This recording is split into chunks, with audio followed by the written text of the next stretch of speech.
Na YouTubie jest masę materiałów z przejścia Orlej Perci latem. Natomiast jak zrobić to zimą? Zapraszam. Dzień dobry bardzo, ja nazywam się Szymon Warsz, a dzisiaj w Spin 2.0, z którym zabierzemy się na Orlą Perć, czyli słynny najtrudniejszy szlak w Polsce. Czy jest dla wszystkich? Co ze sobą zabrać? I czy czekan wspinaczkowy będzie Wam potrzebny? O tym wszystkim dzisiaj lecimy! Godzina 5, Kuźnice, jest mróz, jest bajecznie i rozpoczynamy wyprawę. Odcinek Orlej Perci, o którym będę dzisiaj mówił, to od Zawratu do Koziego Wierchu. Ten numer oznacza przestrogę. Jest dwójka, więc trzeba mieć się na baczności. Bardzo bym chciał tutaj coś sensownego dla Was nagrać, natomiast jak z historii wiemy, nie zawsze, ale często jednak w nocy jest ciemno. W związku z tym przenosimy się na halę gąsienicową.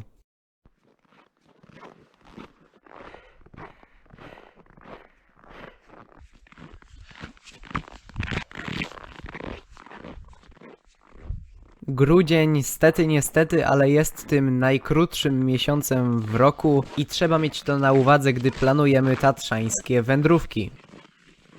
Punkt 7, czarny staw gąsienicowy i zaraz się zacznie jazda. Czarny staw gąsienicowy mamy za sobą, a więc teraz pora na przełęcz Zawrat.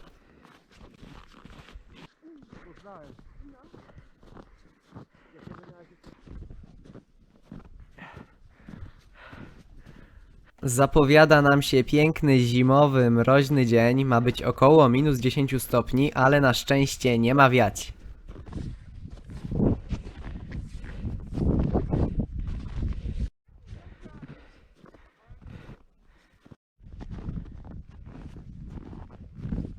Na szczęście na Zawrat trasę mamy wytorowaną, więc super.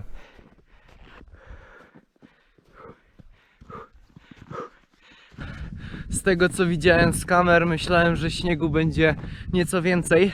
Natomiast jak na grudzień to 30-40 cm, które tutaj jest, to i tak dobrze.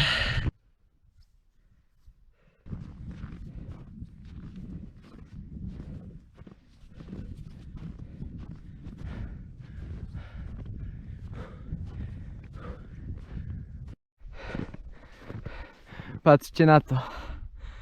Jest słońce, jest siła, jest dobrze. Tutaj pięknie prezentuje się nam wodospad, a w zasadzie teraz lodospad położony nad zmarzłym stawem.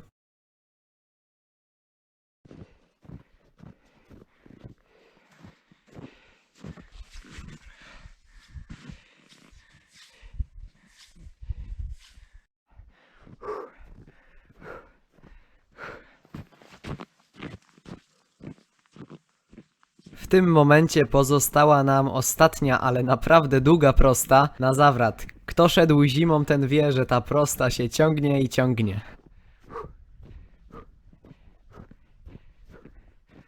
W oddali piękne morze chmur. No dobra, w zasadzie połączenie smogu z lekkimi chmurami, ale w tle pięknie Gorce.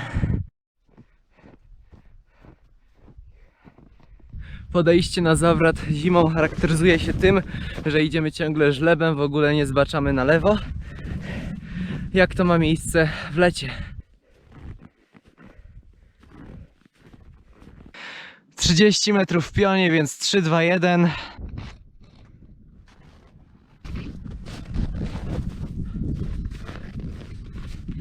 Godzina 8:40, meldujemy się na przełęczy Zawrat 2160 i kierunek Orla Perć. Pięknie widać Mały Kozi Wierch, przedwierzchołek.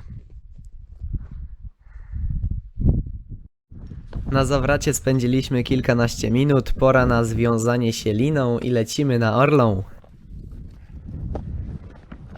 Przed nami jeden z łatwiejszych odcinków, czyli Zawrat Mały Kozi Wierch.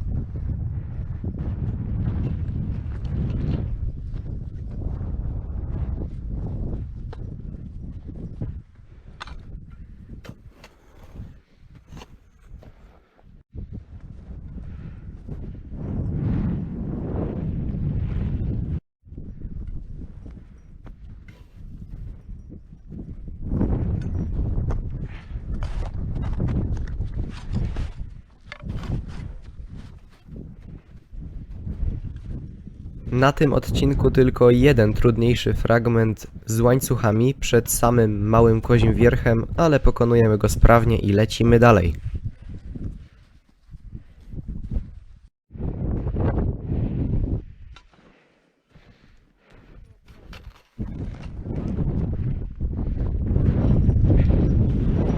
Jest i Mały Kozi Wierch.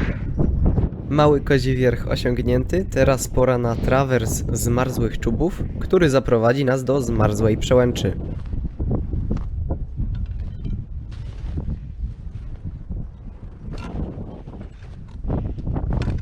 Po chwili dobijamy do słynnego żlebu Honoratka.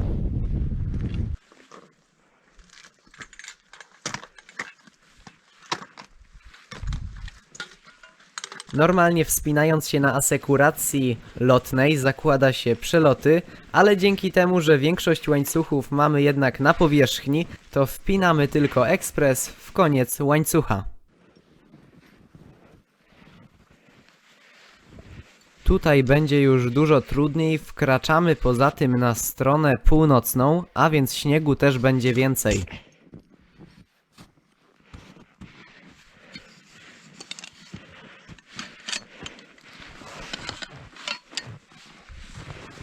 Schodzimy lekko żlebem, a następnie odbijamy, trawersując zmarzłe czuby w kierunku zmarzłej przełęczy.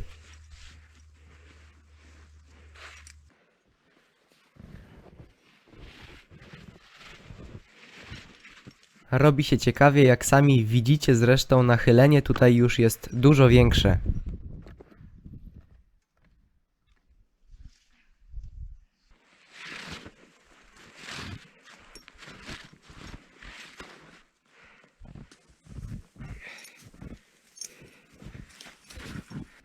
Możesz iść.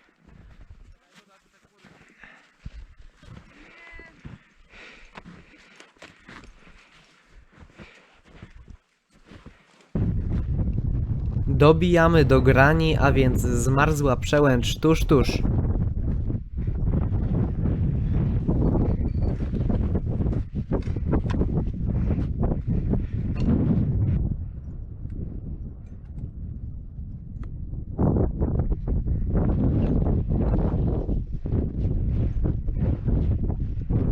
Pod koniec dzisiejszego filmu będę odpowiadał na wasze pytania.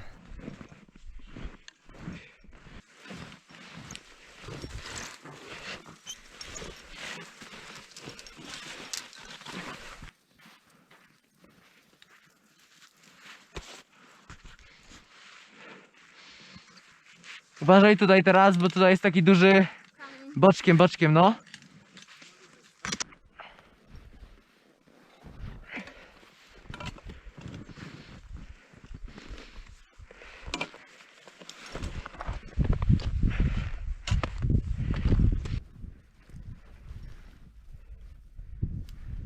Docieramy na zmarzłą przełęcz, a więc przed nami następny cel, drabinka oraz kozia przełęcz.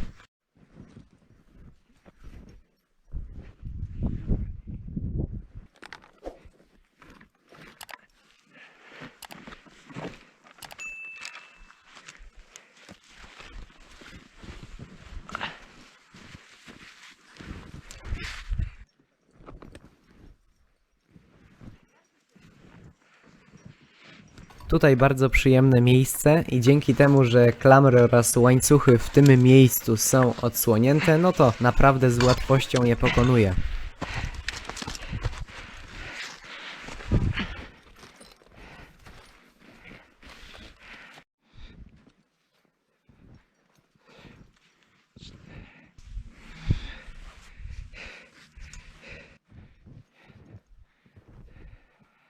Docieramy do drabinki i ponieważ podejrzewamy, że na koziej przełęczy, która znajduje się zaraz pod drabinką, będzie wiało, no to robimy sobie przerwę kilkunastominutową nad drabinką.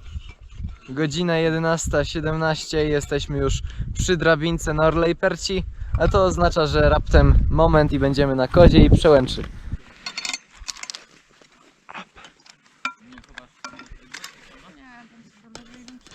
Zastanawiam się, co mądrego powiedzieć o drabince. Nie taki diabeł straszny, dobrze się trzyma jak na swój wiek.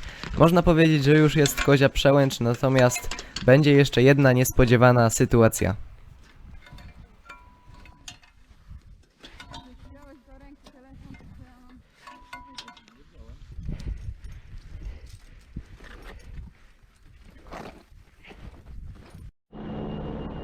I wcale nie chodzi tutaj o śmigło. Otóż miejsce, na którym postawiłem swoją stopę, się pode mną zarwało, no i poleciałem. Na szczęście było to tylko 1,5 metra, ponieważ no nie puściłem łańcucha. I dzięki temu też nic się nie stało.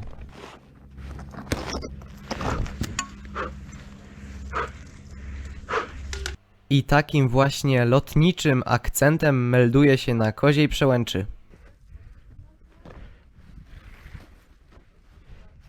Kozia Przełęcz osiągnięta i teraz pora na czwartą, najdłuższą część, mianowicie Kozia Przełęcz, Kozi Wierch.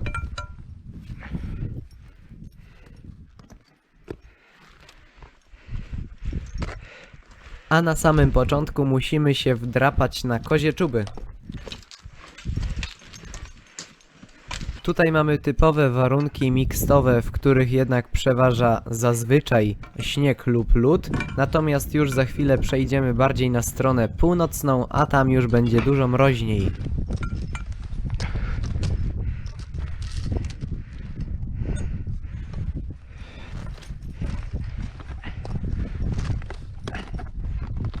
Opa!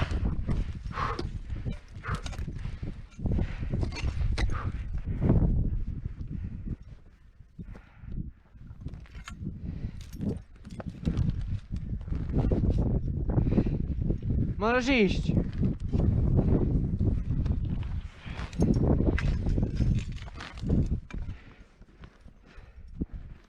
I stało się, założyłem Patronite'a, a o Patronite słów kilka pod koniec tego materiału.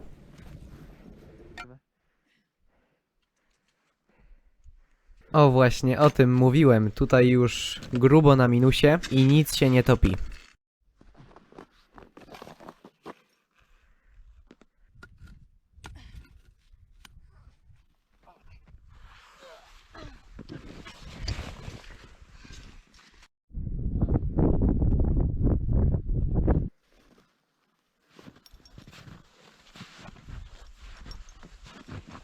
Obecnie nieco łatwiejszy odcinek, natomiast już wielkimi krokami zbliżamy się do kominka znajdującego się nad Kozią Przełęczą Wyżnią.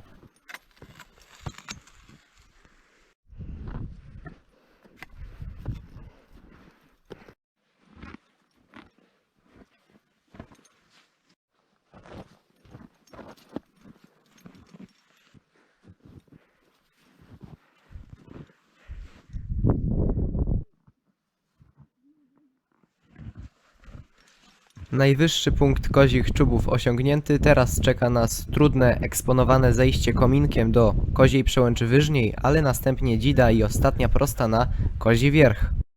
Kozi z tej perspektywy prezentuje się fenomenalnie.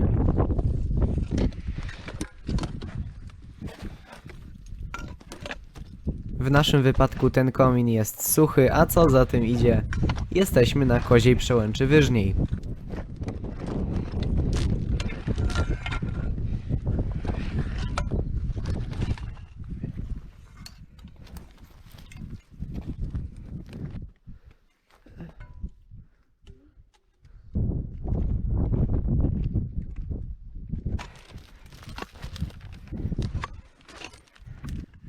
A to są ostatnie łańcuchy, które zaprowadzą nas na sam wierzchołek Koziego Wierchu.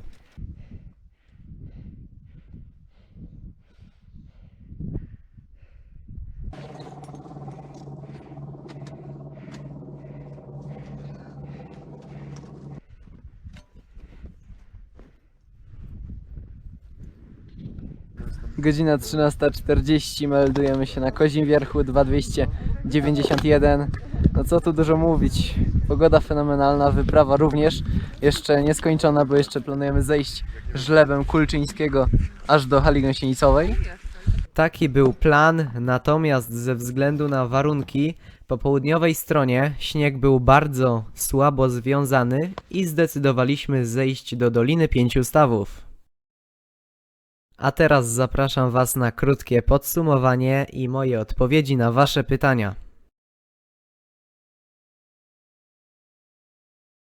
I to by było na tyle, jeżeli chodzi o wędrówkę. Przechodzimy teraz do krótkiego podsumowania, jakie dla Was przygotowałem. W sumie 22 km wędrówki, przewyższenia to 1800 metrów, a na szlaku spędziliśmy 14 godzin. Tyle z podsumowania. Przechodzimy teraz do najczęściej zadawanych pytań. Pytanie number one. Czy ten odcinek Orlej Perci zimą jest dla wszystkich? Stanowcze nie. Trzeba mieć tutaj bardzo duże obycie z ekspozycją. Naprawdę polecam przejście każdego szlaku w Tatrach zarówno latem, jak i zimą. Oraz niezbędny będzie zimowy kurs turystyki wysokogórskiej, gdzie dowiecie się, jak robić węzły, jak się poprawnie wiązać i te wszystkie podstawowe zasady używania raków i czekana w tym kursie są zawarte. W związku z tym takie dwa czynniki na pewno muszą zostać spełnione, nie ma innej opcji. Pytanie numer 2, a więc co ze sobą zabrać? Po pierwsze, idąc od samego dołu, na pewno konieczne będą buty porządne, buty alpejskie na zimę. To na pewno. Na pewno stóptuty. To jest rzecz druga. Rzecz trzecia to jest uprząż, w skład której również wchodzą 6-7 karabinków zakręcanych HMS, jedna czy dwie pętle prusika, na pewno z 3-4 taśmy też będą potrzebne. No i na ewentualność zawsze warto mieć również kubek, więc to wchodzi w skład uprzęży. Idąc wyżej to na pewno też kask oraz lina 50-60 dla ewentualnych jakichś zjazdów. Tutaj też trzeba jednak pamiętać, że jesteśmy w Tatrach zimą, więc też dokładnie nie będziemy iść śladem Orlej Perci, tak jak to idzie latem. Jest to zima, więc to też trzeba mieć po prostu na uwadze.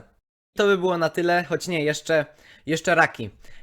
Jeszcze czekan, więc raki to jest konieczność wraz z czekanem. I pytanie numer 3. Czy czekan wspinaczkowy będzie Wam potrzebny? Odpowiedź brzmi, to zależy. Zazwyczaj nie, ale w niektórych sytuacjach tak. Gdy jest bardzo dużo śniegu, gdy jest świeży opad i naprawdę warunki są słabe, no to proponuję w ogóle odpuścić tutaj Orlą Perć i udać się na coś łatwiejszego. Natomiast w niektórych warunkach będziecie potrzebowali dwa czekany, ale w znacznej większości, czy to w warunkach takich jak my byliśmy, a była to wczesna zima, to na spokojnie jeden czekan zwykły, turystyczny Wam wystarczy, także nie będzie potrzeba dwóch dziabaków. Natomiast jeżeli takowe macie, to jak najbardziej weźcie ze sobą, ponieważ to jest zawsze dodatkowe bezpieczeństwo. Jeżeli chodzi o zagrożenie lawinowe, no to 1 jak najbardziej ok, a jeżeli jest 2, w naszym przypadku tak było, no to z 2 jest tak, że jest już te zagrożenie lawinowe, natomiast nie jest ono jeszcze tak duże, żeby odwoływać daną wyprawę i to też dlatego właśnie najwięcej ludzi wtedy chodzi w góry i wtedy jest właśnie też najwięcej wypadków, ponieważ jest to jakiś stopień, ale jeszcze nie na tyle duży, żeby odwołać wyprawę. No i ja osobiście uważam, że tutaj trzeba patrzeć na dane znaki, na przykład jeżeli idziemy na zawrat i już wtedy widzimy, że nam ucieka śnieg spod nóg, no to jest to jakiś znak, jakieś ostrzeżenie. Także na takie aspekty trzeba właśnie zwracać uwagę i trzeba właśnie podczas tego 2 stopnia zagrożenia lawinowego zachować ostrożność. Ostatnią kwestią, o której chcę Was dzisiaj poinformować, to jest to, że założyłem Patronite'a. Czekam na oklaski. Oczywiście przechodząc do meritum, całkiem na serio, słuchajcie, chcę stworzyć ogromną społeczność ludzi, która wraz ze mną podróżuje, którą ja zabieram na wyprawy, z którą razem przełamujemy nowe trudności i wyznaczamy nowe cele. Także jeżeli jesteście ciekawi, jakie nagrody dla Was przygotowałem, to będzie link w opisie filmu. No i to by było na tyle. A, bym zapomniał. Jeżeli film Wam się podobał, to proszę o subskrypcję, dzwoneczek i łapkę w górę. Do następnego za tydzień.